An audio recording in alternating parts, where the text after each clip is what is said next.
Join us as we explore trademarks, copyrights, and intellectual property to ensure the protection of your creative assets. Hi, welcome to Securing Your Brand. This is episode 2 with Holly McFall and Melissa Jada from Trademark Legal. I'm Matt Skye.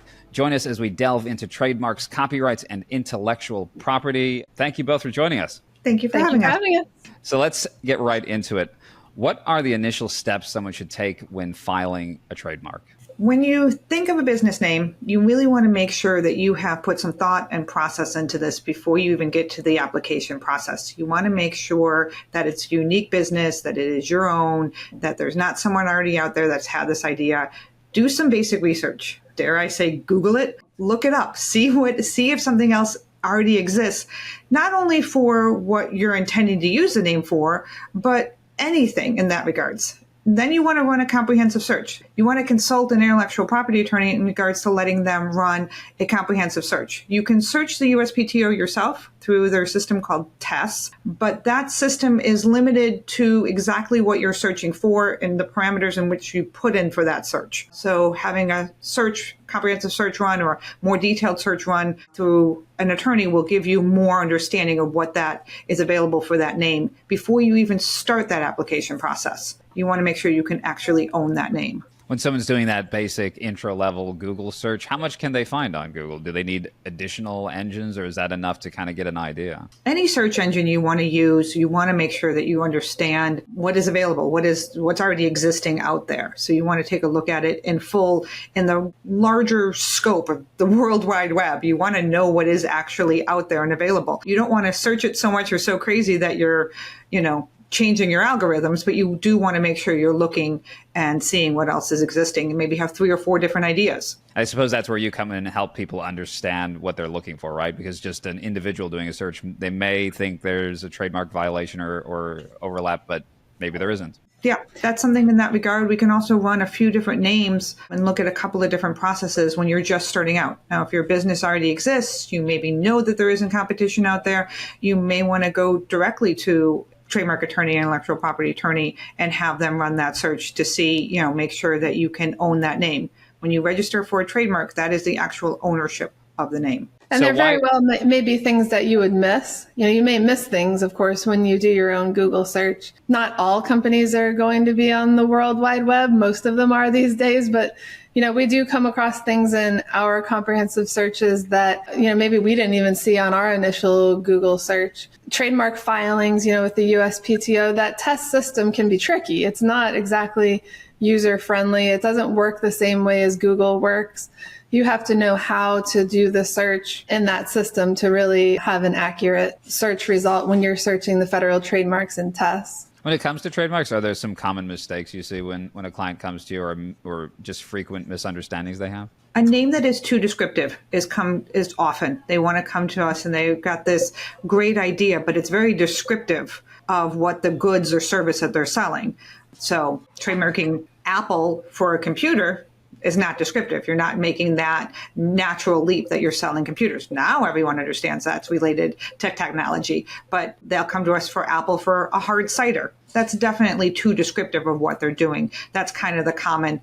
Or they heard something they liked. Well, if you heard something you liked, maybe it's somebody else's already. And also people often assume that the more descriptive, the better, because they want people to know what they do. So we have to educate, to explain, first of all, a obvious reason that's not a good thing is if you're an air conditioning company and you're just called the air conditioning company.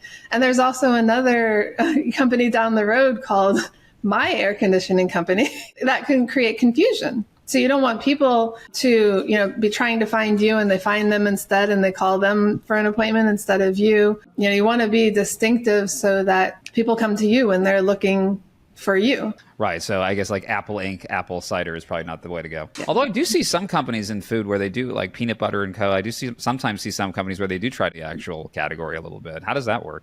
They're not going to be able to own the category for just describing their goods. Maybe they're not trademarked. Maybe they're just, going through without having it protected. Like there's Peanut Butter and Co., for example, that actually has these products they sell, presumably peanut butter, in the name. It may not be trademarkable. There may be that it is actually not a trademarkable name if it is not, if it is just generic and descriptive, if it is just too common of a word, it may not be trademarkable. Why doesn't using a name or filing it in the state give you ownership rights over that name? An important distinction between your corporation or LLC name and your trade name. So, for example, it's not, but our company, Secure Mark Legal, could be owned by ABC LLC. So ABC LLC, we own that LLC, but we can't trademark that LLC name because that's not our publicly facing name. The name that we put out into the public is Secure Mark Legal. Going along that logic, it's not automatic then that just because you have an LLC name, that it can also be a trademark. You have to show that you're using it in connection with a business. Also, multiple states can approve the same name. So when you're looking at state trademarks, the states don't talk to each other. They don't search one another. So when you if we applied for a trademark for a Florida trademark as opposed to a federal trademark for Secure Mark Legal, as long as nobody in the state of Florida is using that name, Florida will approve it. But if there's a name, let's say in Arizona, Florida won't know. And so we'll own the name here in Florida, not knowing necessarily that it's already out there in Arizona, which can obviously create issues. The Arizona company could come after us for infringement, even if we didn't know it. So the tiniest difference in names is enough for state to approve a corporation or an LLC. So if you add an S or, have a Z instead of an S, that would be approved for an LLC or a corporation name. But when it comes to applying for a federal trademark, we're back to that confusingly similar standard, where of course, if we have, let's say, Starbucks with an S, and somebody tries to apply for Starbucks with a Z instead of an S, the USPTO is going to say, no.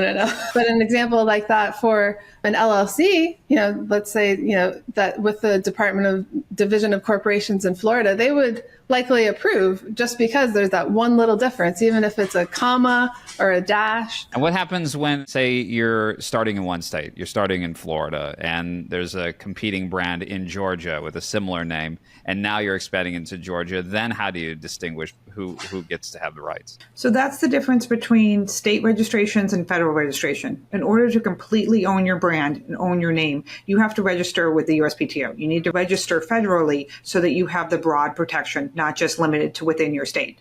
If you are intending to only sell your good or service within your state and never provide that to anyone outside of your state, which in the world of the internet is almost impossible to have, you could register in your own state and protect that small square and prevent others from using it within your, within your space, within your state. But in order to completely own the name, you have to register it federally with the USPTO. We actually had a case where they came to us where they received a trademark infringement recently. And unfortunately, they were a small food truck. It was a mom and pop. They never saw a reason to go ahead and, they never thought about it. A lot of business owners don't think of, why do I need a trademark? Why is this important to my business? And they didn't think about it. And someone left a positive Google review on a restaurant in Texas. So their food truck was in Florida. They were registered in Florida with that name, with the Florida Department of Corporations, and they left a positive, some customer left a positive review on the restaurant in Texas. And the restaurant in Texas was trademarked. And they sued the mom and pop for the small food truck in Florida. And it was more zeros at the end of that lawsuit than what they had made over the years of being a mom and pop food truck. So even small businesses need to make sure that they can be protected. Even if they don't intend to go forward with that trademark, they need to make sure that they're not infringing on someone else. Because worse than having someone infringing on you, and you can sue them and collect money and you can get your restitution, is when someone sues you for a trademark infringement, because that's really costly. Yeah, that protection side, I think people should keep in mind. What about in terms of seniority of using a brand or a trademark? Is there any protection in that regard, or is it just first to register? You can go back. It is a race to the register. That is true. You can go back and oppose the mark, say, I've been using it sooner. My date of first use was before their date of first use. And I have have use of this brand, I have use over this name. Even if I haven't registered it, you can oppose it and pose someone else's registration. But you're having to prove who had first use. Once you go through that registration process, you have the presumption of ownership. You have the presumption of having it used first if no one has opposed it during that registration process. So it is a race to the register, but it is also to make sure that you have the right and proper date of first use, which is one of the biggest mistakes we see on DIY trademarks, is that people will not, make sure that they are their date of first use anywhere in the date of first use in commerce, which can be two separate dates, and making sure those are proper to make sure that you're not infringing on someone else. So when they register, they can clarify what their day of first use was prior to the process of beginning registration? Correct. And the date of first use anywhere within my own state and the date of first use in commerce outside of my state can be two separate dates. Got it. Let's jump around a little bit in terms. We covered this a bit, but when is a Google search insufficient? Back to what I was saying before about everything isn't on Google. You may miss things. Google is a good first step.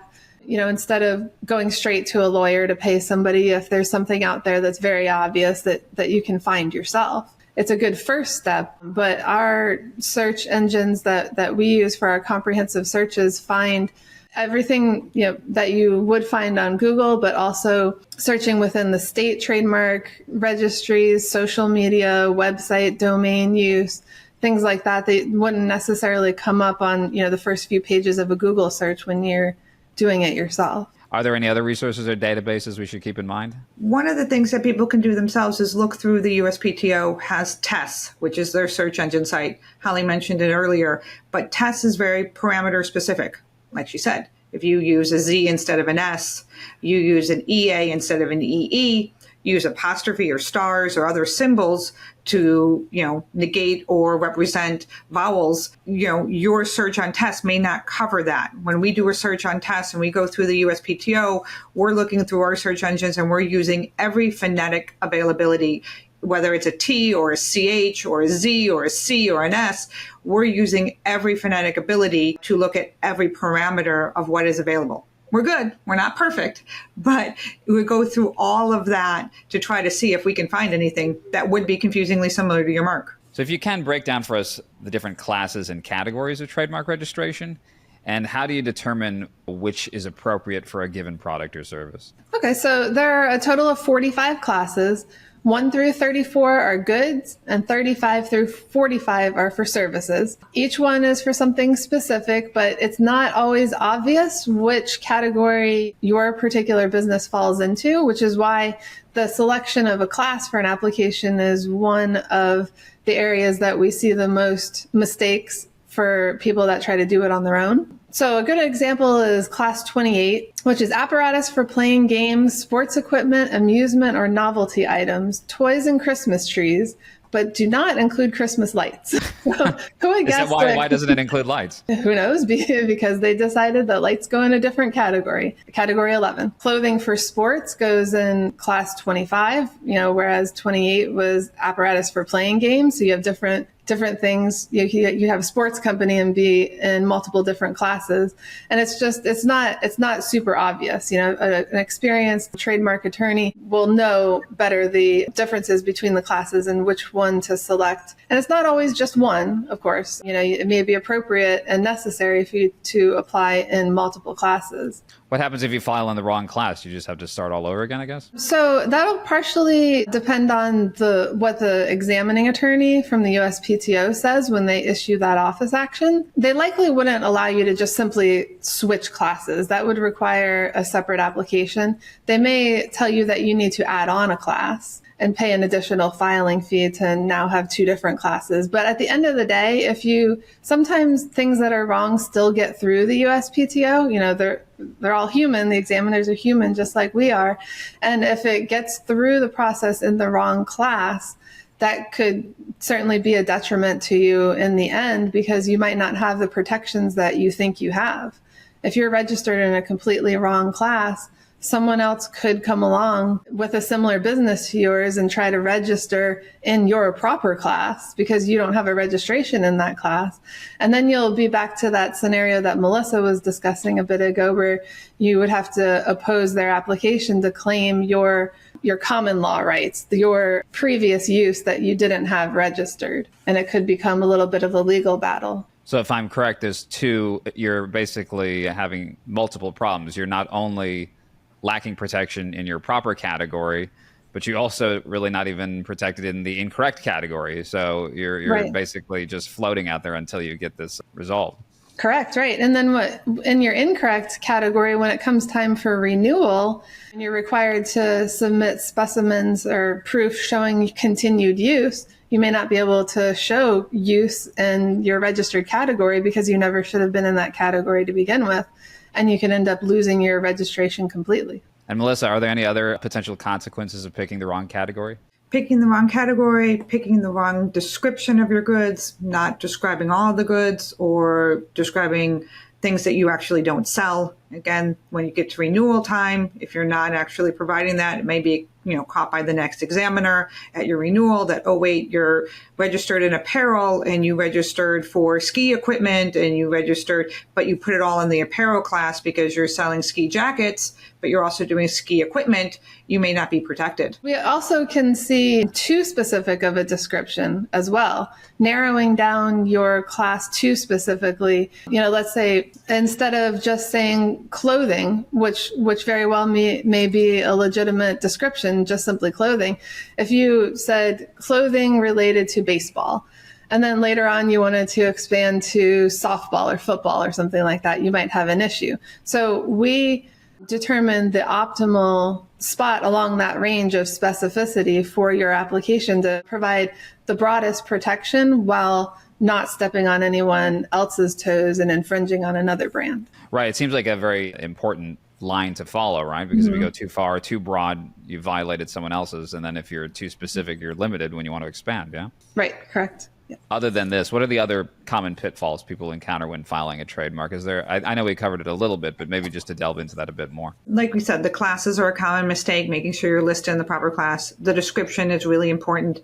The data first use in commerce is really, when we are reviewing an office action for maybe an application we didn't file and we're going through it with somebody, those are kind of typical pitfalls that we see and, ones that we have to answer for the USPTO. And not every application can be saved. There are times where we get an application or an office action for an application and I can't expand the goods. You just said that you're selling baseball caps and, hoodies, but you're actually, expanding beyond that. You're maybe in another class and you can't expand the goods. Sometimes when we do an application, we'll file very broad because you can narrow it down with the USPTO when you get an office action, but you can't expand beyond that class and beyond that description. So when you can save a trademark, how does that work? Does it begin with a filing process at the beginning, or is there sort of a dialogue back and forth with the examiner? We've taken it from both. We do applications, we file them for our clients, and we've also taken over applications that have been filed and have reached the office action stage. All of that is done through the response to office action and responding to the examiner's opposition and the category or reason in which they are objecting to the filing of that registered trademark. So we've done it both ways, but it is filing a response to the USPTO. So when we look at the U.S. Patent and Trademark Office, that's USPTO, when they evaluate applications, what are they considering in terms of improving, rejections, et cetera? Well, they start with that comprehensive search of their own. So they're looking for any conflicts with other marks that are already registered, anything that would be confusingly similar. They're looking at your name in and of itself. When I spoke about the genericness of names, that being a bad thing. So even if there are no conflicting marks, you're trying to register Bob's Best Barbecue, that would be too generic of a name. Even if somebody doesn't already have that name, it can still be rejected on the grounds of being too generic. How does someone know if a name is too generic or not? Really, one of the reasons in which you contact a trademark attorney and an IP attorney is you want to make sure that you've discussed the strength of your brand, the strength of your name, making sure that you have a unique name, that it's fanciful, that it's not descriptive, it's not generic, and that part of the consultation process of speaking with a trademark attorney is going to be to go through that determination. Is your brand, is your logo, is your design strong enough to not only pass the USPTO, but stand the test of time? You want a name that's going to create that brand recognition, that's going to create that identity. So that's part of the process of going through and speaking with a trademark attorney, is making sure you have a brand name that's going to stand the USPTO, get through register. It's going to be a registered trademarkable name, and it's going to stand the test of time. It's going to create that identity around your business. Your reputation is based on your name. You want to make sure that when someone's talking about your business, they know which business they're talking about. You don't want them to be talking about your competitor, because then they're ruining your reputation also. And another point to add about this, we're talking about what will the examiner say about an application.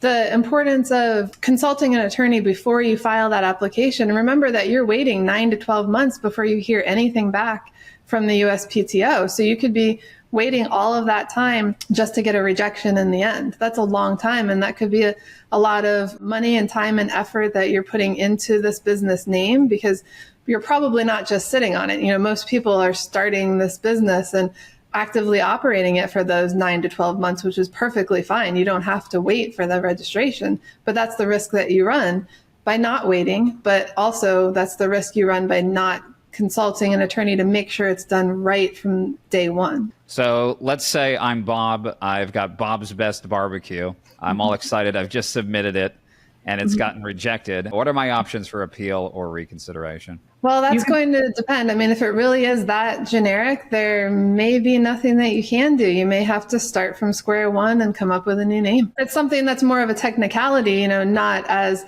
egregious, I guess. Bob's Best Barbecue. There are things that we certainly respond to, and we don't always agree with the examiner either. The examiner, like I said, is a human, so they're not always right. And they have their legal opinion, and we may have a very different legal opinion. We may have to do legal research, write memorandum of law in response, and argue against them. And oftentimes we win those. So that's another good point, is that just because you get an office action, if you did a DIY trademark application and you got what looks like a rejection, don't give up. Don't assume that that's the end of the line, which a lot of people do. They receive this scary looking office action and they think, oh, we're done. And they just don't respond. And then the application dies. But there very well may be things that we can do. Does that sometimes include changing the actual company name a little bit? So if you were Bob, Bob's Barbecue, but you're Bobby's Barbecue, that's maybe a little more distinct, perhaps? Unfortunately, any change really in the name would require a new application. Okay. Because pretty much anything will be considered a material change. That's the technical standard that they use, a material change. But we very, very rarely ever see a change that would not be considered material. It's almost always would require a new application. So what are the key aspects of information you bring when appealing? How do you contest? Legal research, making sure that it's a subjective test. So you're going to make sure that you can provide examples of where that name was used in another good or service, or a combination of, words were used similar in another goods or service, and that they weren't generic, or that they weren't descriptive of the product, or whatever is that opposition. Once the examiner issues a final office action, you can go ahead and issue another response. And if it's still denied, you can appeal that up to the Trademark Trial and Appeal Board and go through the appeal process.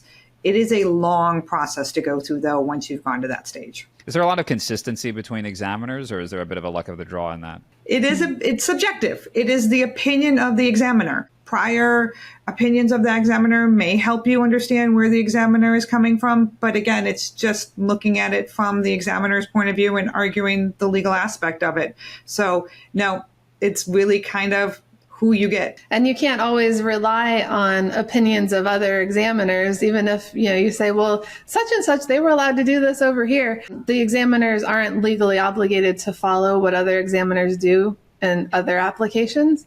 So, that can be frustrating as well and make it hard sometimes to predict what's going to happen. But, with all of our experience, all of the trademark applications that we've done over the years, we've gotten to, pretty good at the best guess possible or the best analysis possible to, file that with the best possibility of success. Now, that subjectivity seems to reiterate the importance of getting that legal help early on. As we wrap up, Holly, Melissa, what would be a key takeaway for our listeners today? Early. Registering, searching, looking early from the start of your business. Whether you're just getting started and you're thinking of your names, and you're thinking of your logo and your slogans and things like that, having that comprehensive search done, starting registration early in the beginning of your process is really the key takeaway for trademark law.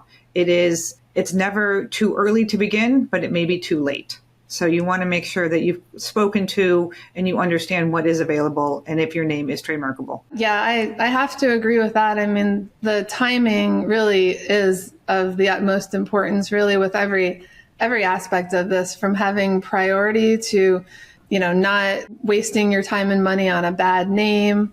Timing, it really is everything aside from good legal advice. I think that's a great point to end on. Everybody, thank you so much for tuning in to Secure Mark Legal. For more information, connect with Holly McFall and Melissa Jetta on social media. Also visit securemarklegal.com. Melissa, Holly, thank you so much for your time today. All right. Thank you. Thank you. Thanks for watching.